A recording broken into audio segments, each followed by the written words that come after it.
Donald Trump shugaban ƙasar Amurka ya ce, da yakin Iran ya yi tsawo fiye da haka da an fada cikin bala'i. Haka zalika za ku ji cewa a dangane da batun sanya hannu kan yarjejeniyar da aka cimma, wada Allah Donald Trump shugaban ƙasar Amurka da Masoud Pezeshkian shugaban ƙasar Iran su ne kaɗai za su halarci sanya hannu a kan wannan takarda ta yarjejeniya.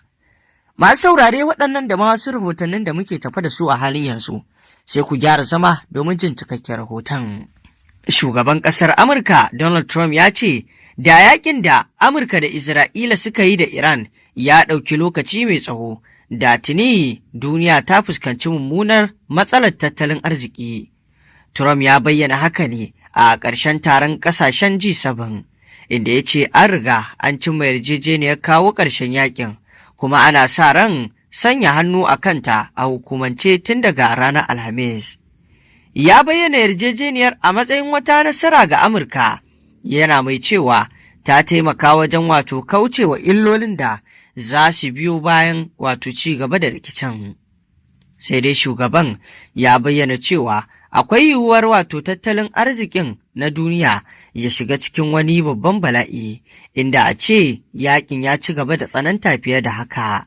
Trump ya kuma cewa yarjejeniyar ta kunshi alkawarin cewa Iran ba za ta kera ko mallakar makamin nukiliya ba. Tehran ta taɓa yin irin wannan alkawari a wata yarjejeniya da aka cimma a lokacin mulkin tsohon shugaban Amurka Barack Obama. A ɗaya rahoton kuma za ku ji cewa akwai yiwuwar Donald Trump shugaban ƙasar Amurka da kuma Masoud Pezeshkian shugaban ƙasar Iran su ne da kansu za su sanya hannu kan yarjejeniyar.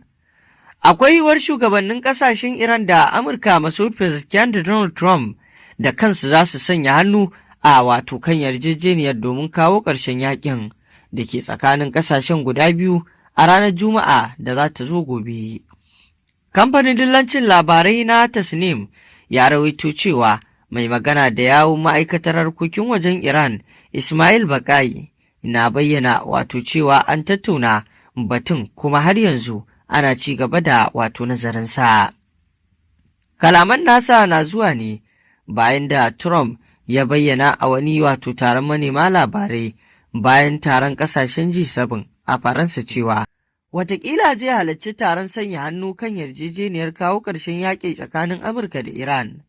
Ana sa ran za a gudanar da bikin sanya hannun kan yarjejeniyar tsakanin Iran da Amurka ne a garin Burgenstock da ke ƙasar Switzerland a ranar Juma'a ta gobe. Wannan shi ne babban batun da ake kallo a yanzu. To masu saurare me za ku ce kan wannan al'amari?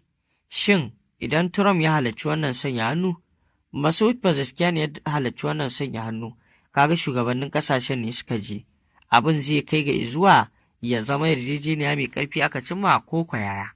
Muna so mu ji ra'ayinku kan wannan batu. Mun gode.